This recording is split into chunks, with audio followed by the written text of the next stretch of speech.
Hello friends, कैसे हो आप सब। Welcome back to my channel.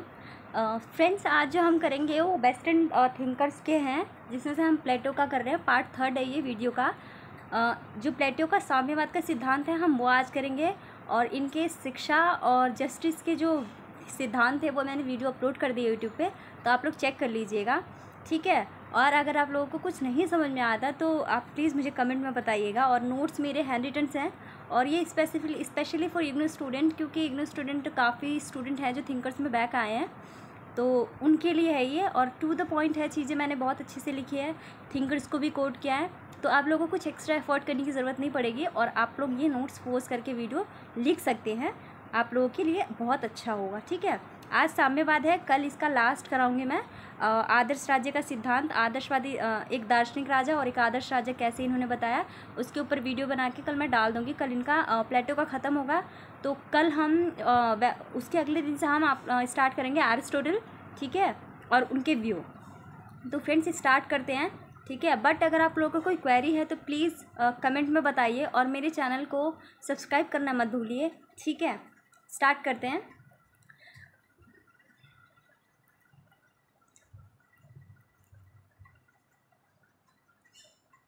देखो फ्रेंड्स, सबसे पहले साम्यवाद का सिद्धांत, राइट। प्लेटो का साम्यवाद सबसे पहले आपको पता इससे पहले जो मैंने थ्योरी ऑफ जस्टिस दी है, ठीक है, और जो साम्यवाद का शिक्षा का सिद्धांत दिया है, उसमें आपको पता चल गया होगा कि प्लेटो का व्यू क्या है, प्लेटो क्या कहना चाहते हैं, ठीक है फ्रेंड्स। तो आज हम इनके साम्यवाद को देखेंगे। तो सबसे पहले देखो, आदर्श राज्य में न्याय की प्राप्ति के लिए प्लेटो 2 सिद्धांत देते हैं, राइट। सबसे पहला क्या देते हैं, राज्य द्वारा नियंत्रित शिक्षा प्रणाली, ठीक है, और उसका अगला क्या देते हैं, साम्यवादी सामाजिक व्यवस्था। तो राज्य द्वारा नियंत्रित शिक्षा प्रणाली और साम्यवादी सामाजिक व्यवस्था में इन्होंने क्या बातें कही हैं आगे हम पढ़ेंगे, ठीक है। उससे पहले जो पॉइंट ऑफ व्यू है हम उसको नोट कर लेते हैं, ठीक है। तो सबसे पहला पॉइंट देखो कि शिक्षा सैनिक तथा शासक वर्ग जो उन्हें अपने कर्तव्य का पालन के लिए तैयार करते हैं, ठीक है। इन्होंने शिक्षा की बात किसके लिए करी है, जो सैनिक वर्ग है स्पेसिफिकली, और जो शासक वर्ग है, ठीक है। शिक्षा की बात इन्होंने इनके लिए करी है, ठीक है। तो अगर सिर्फ उनके कर्तव्य के पालन करने के लिए, ठीक है। और इस बात का भी इन्हें संदेह था कि अगर शिक्षा शासक वर्ग जो संस्कार उत्पन्न किए हैं वे विपरीत परिस्थितियों में समाप्त हो सकते हैं। फ्रेंड्स, जो विपरीत परिस्थितियाँ इन्होंने बताई है ना, ये विपरीत परिस्थितियाँ हैं परिवार और संपत्ति को लेके, ठीक है। तो परिवार और संपत्ति पे इनके क्या विचार है हम आगे बढ़ेंगे, लेकिन क्योंकि प्लेटो का ये कहना था कि परिवार और संपत्ति के हित में फंसकर व्यक्ति अपने मार्ग से विचलित हो सकता है, ठीक है, वो अपने मार्ग को भूल सकता है। अगर वो शासक है तो अपनी प्रजा का हित ना सोच के सिर्फ अपना और अपने परिवार का सोचेगा, ठीक है। तो ये इन्होंने बात कही, ठीक है फ्रेंड्स। अब आगे चलते हैं। देखो, इनके मार्ग में आने वाली सभी बाधा को प्लेटो पहले से दूर करना चाहता है। किसके, एक आदर्श राज्य की स्थापना करने के लिए एक अच्छा शासक होना चाहिए, और उसके मार्ग में आने वाली जो भी बाधाएं हैं वो पहले से इस चीज़ को दूर करना चाहता है, ठीक है। तो इन्होंने 2 सुझाव दिए थे। सबसे पहले कहते हैं संपत्ति विषयक साम्यवाद, और दूसरा दिया परिवार स्त्री विषयक साम्यवाद, ठीक है फ्रेंड। तो अब हम इन दोनों को डिफाइन करेंगे, और इनका व्यू इतने भाई सिमट के आ जाता है, ठीक है। आगे देखो फ्रेंड्स, संपत्ति का साम्यवाद जो प्लेटो ने दिया है, इन्होंने क्या कहा कि जो भी शासक और सैनिक वर्ग हैं जो शासक का संचालन कर रहे हैं और जो देख रेख कर रहे हैं, उनकी खुद की संपत्ति नहीं होनी चाहिए। उन्होंने निजी संपत्ति का विरोध किया, ठीक है। उन्होंने कहा कि अगर संपत्ति एक ऐसी आकर्षण है जो किसी भी व्यक्ति को अपने दायित्व और अपने कर्तव्य से विचलित कर सकती है। फ्रेंड्स, ये तो नॉर्मल सी बात है कि संपत्ति के पीछे, पैसों के पीछे सभी भागते हैं, ठीक है। अगर हम प्लेटो के विचार को देखें तो उस टाइम पे जिस हिसाब से वो थे, उस हिसाब की चीज़ों को उन्होंने एनालाइज किया, उस हिसाब से उन्होंने थ्योरी दी। लेकिन अगर आज इनके सिद्धांत को क्योंकि जो संपत्ति का सिद्धांत है इनका आज तक व्यवहार में लागू नहीं हो पाया है, ठीक है। देखने के लिए हो सकता है, बट ये आज अगर व्यवहार में हम इसे अप्लाई करना चाहें तो ये नहीं हो सकता, ठीक है। अगर आप संपत्ति की बात नहीं कर रहे हो, आज वो अलग बात है कि संपत्ति के हित में, लालच के हित में लोग अपने मार्ग से विचलित हो जाते हैं, बट अगर ये कहो कि उसके पास निजी संपत्ति ना हो तो ऐसा नहीं हो सकता, ठीक है। उसके बाद इन्होंने कहा कि शासकों का व्यक्तिगत संपत्ति से स्वामित्व समाप्त किया जाना चाहिए, ठीक है। जो शासक है उनके जो निजी प्रॉपर्टी है ना, उसका जो स्वामित्व है, शासक का स्वामित्व उससे हटा देना चाहिए, ठीक है। क्योंकि व्यक्ति का जो शासक है उसकी कोई ज़मीन जायदाद कुछ भी नहीं होना चाहिए, राइट फ्रेंड। अब देखो, अब इन्होंने संपत्ति को हटाने की बात क्यों करी है, क्योंकि जाहिर सी बात है जिस व्यक्ति की फैमिली नहीं रहेगी, ठीक है, तो संपत्ति का क्या करेगा, और संपत्ति नहीं रहेगी, तो अगर सिर्फ शासक बन के रहेगा तो पूरे प्रजा, आप समझ सकते हो, प्रजा के बारे में सोच सकता है, ठीक है फ्रेंड, और जो भी मतलब लोगों के लिए हित का कार्य कर सकता है, ठीक है। इन्होंने क्या कहा, जो शासन का कार्य होगा कौन करेगा, साहस हो, बुद्धिमान हो और संपन्न हो, ठीक है, वही शासक का कार्य का संचालन कर सकता है, ठीक है। आगे देखो, प्लेटो के साम्यवाद की विशेषता। प्लेटो जो साम्यवादी विशेषता इन्होंने साम्यवादी दी है, उन्होंने बहुत सोच समझ के दी है कि साम्यवाद क्यों दिया और जो संपत्ति का सिद्धांत है वो क्यों होना चाहिए। तो फ्रेंड्स देखते हैं। देखो, सभी नागरिकों के लिए नहीं बल्कि शासक और सैनिकों के लिए इन्होंने क्या कहा, सिर्फ शिक्षा की बात उन्हीं व्यक्तियों के लिए करी है जो शासक और सैनिक वर्ग हो सकते हैं, सिर्फ उन्हीं के लिए। फ्रेंड्स नोट करना इसको, सिर्फ उन्हीं के लिए जो शासक और सैनिक वर्ग हैं, ठीक है। आगे देखो, इसका उद्देश्य आर्थिक ना होकर राजनीतिक है, जिसमें आर्थिक विषमता नहीं, आर्थिक विषमता की बात नहीं करी इन्होंने कहा शासन में जो दोष है ना उसको दूर करने की बात करी फ्रेंड्स, ठीक है।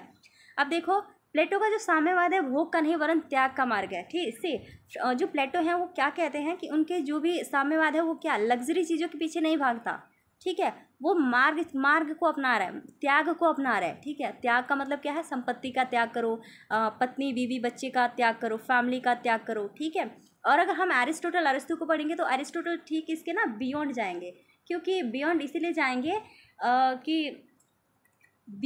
जाएंगे क्योंकि उनके कहने का मतलब ये होगा कि सिर्फ परिवार में ये नहीं है कि परिवार या फिर संपत्ति सामाजिक प्रगति में बाधा है, बल्कि वो ये कहते हैं कि दोनों एक दूसरे से कुछ ना कुछ सीखते हैं। जैसे बाप बेटे से कुछ सीखता है तो गुरु शिष्य से सीखता है, नहीं शिष्य गुरु से सीखता है, ठीक है, मतलब एक दूसरे से सभी सीखते हैं, ठीक है। और नौकर मालिक से सीखता है और मालिक नौकर से सीखता है, उनके कहने का मतलब ये है, ठीक है फ्रेंड। अब देखो आगे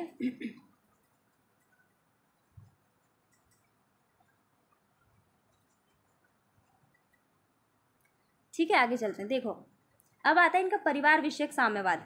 तो फ्रेंड परिवार विषयक साम्यवाद में मैंने सीधे बोला, इन्होंने क्या किया, फैमिली का निषेध किया, इन्होंने फैमिली का बहिष्कार किया, ठीक है। और इन्होंने यही माना कि फैमिली अगर शासक के मार्ग में आ रही है तो कहीं ना कहीं सामाजिक प्रगति में बाधा का काम करेगी, ठीक है फ्रेंड।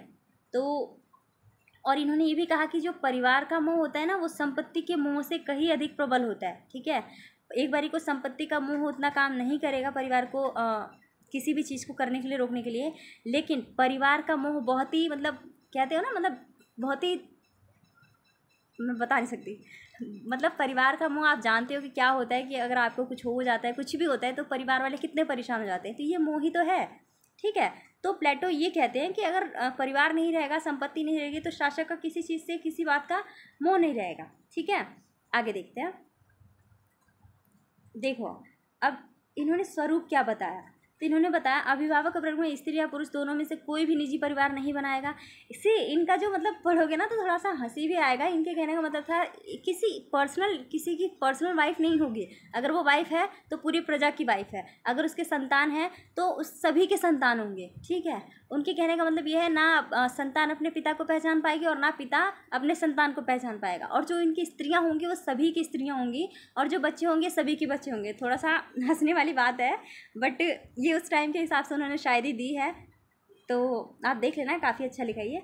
इन्होंने क्या बताया, इसका उद्देश्य क्या बताया इन्होंने बातों को रखा क्या, अभिभावक वर्ग को पारिवारिक मोह से मुक्ति करने की बात करी, राज्य में एकता स्थापित करने के लिए चीज़ों को मनाया, ठीक है। और अगला देखो, स्त्रियों की स्वतंत्रता व समान अधिकार हेतु इन्होंने बात नहीं करी है, ठीक है। इन स्त्रियों की स्वतंत्रता की बात की, लेकिन इन्होंने कैसी बात करी कि अगर एक की पत्नी है तो वो सबकी वाइफ मानी जाएगी, और किसी एक का संतान है तो सबका संतान माना जाएगा, ठीक है। और इसके बाद कहा इसी से हमें श्रेष्ठ संतान की प्राप्ति होगी, ठीक है। जबकि ये मतलब वाकई मतलब व्यवहार में अगर हम इसे लागू करें तो ये व्यवहार में लागू नहीं हो सकता, ठीक है फ्रेंड्स।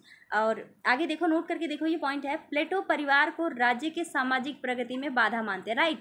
ऐसा नहीं है कि परिवार है जो सामाजिक प्रगति में बाधा हो सकता है, बट उनके हिसाब से हो सकता है, हुआ है, ठीक है, इसीलिए उन्होंने व्यू दिया। जबकि ये अगर हम व्यवहार में या फिर वर्तमान में लागू करना चाहें तो नहीं कर सकते। और फ्रेंड्स सबसे बड़ी बात कि इनका जो संपत्ति ये वाला साम्यवाद का सिद्धांत आज तक किसी और थिंकर ने या फिर कहीं भी इसे व्यवहार में अप्लाई नहीं किया गया है, ठीक है फ्रेंड।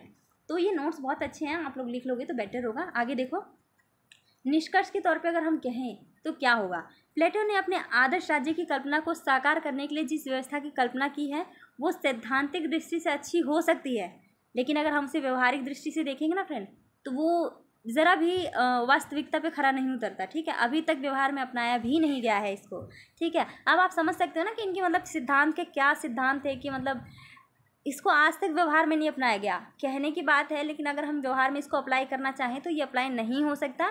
और यही इनके साम्यवाद का सिद्धांत था, ठीक है। इन्होंने परिवार का और संपत्ति का निषेध किया, परिवार और संपत्ति को सामाजिक प्रगति में बाधा माना, ठीक है। और बाकी आप देख सकते हो इसमें इन्होंने क्या क्या चीज़ें बताई। स्त्री की स्वतंत्रता की बात करी, लेकिन वो ज़रूरत से ज़्यादा हो जा रहा है, ठीक है। क्योंकि अब एक की वाइफ है तो नहीं हो सकता ना कि वो सभी की वाइफ हो, एक का संतान हो तो सबका संतान हो। जबकि एरिस्टोटल इसके बियॉन्ड जाके कहेंगे क्या कि ऐसे होता है कि जो बच्चा होता है वो अपने पिता से सीखता है, नौकर होता है वो मालिक, और मालिक नौकर से सीखता है, ठीक है। तो ये व्यवहार में हम इस सिद्धांत को अप्लाई नहीं कर सकते, ठीक है। तो ये सिद्धांत यहाँ ख़त्म होता है। और कल हम यूट्यूब पे मैं अपलोड करूँगी प्लेटो का दार्शनिक राजा, और एक वेलफेयर स्टेट की बात इन्होंने करी थी, वेलफेयर स्टेट की, ठीक है। तो उसके बारे में मैं आपको बताऊंगी। और कल प्लेटो का ख़त्म हो जाएगा, तो उसके बाद मैं एरिस्टोटल की वीडियो अपलोड करूंगी, तो आप लोग वो भी देख लीजिएगा, ठीक है। और इससे रिलेटेड अगर कोई क्वेरी है आपको, अगर नहीं समझ में आया तो मुझे कमेंट में बताइएगा। और एक बात और, जो इंग्लिश स्टूडेंट है अगर वो देखते हैं तो उनको मैं बता दूं, जो वेस्टर्न थिंकर्स के हैं उनके एग्ज़ाम के जो स्टूडेंट बैक आए हैं उसके लिए मैं पेपर भी अपलोड करूँगी। बट ये है कि एक टाइम होता है, पेपर आपके जैसे पास आएंगे वैसे मैं अपलोड करूँगी, प्लस उनके आंसर भी मैं फ्रेम करा के बताऊँगी। और एक वीडियो मैं ऐसा अपलोड करूँगी जिसमें आपको एक आंसर राइटिंग करने का मेथड बताऊँगी कि एक अच्छा आंसर राइटिंग आप कैसे कर सकते हो, ठीक है फ्रेंड। तो अगर आप लोगों को वीडियो अच्छा लगे, ठीक है, तो प्लीज़ वीडियो को लाइक करें, सब्सक्राइब करें, ठीक है, और शेयर करें, ठीक है। Thank you.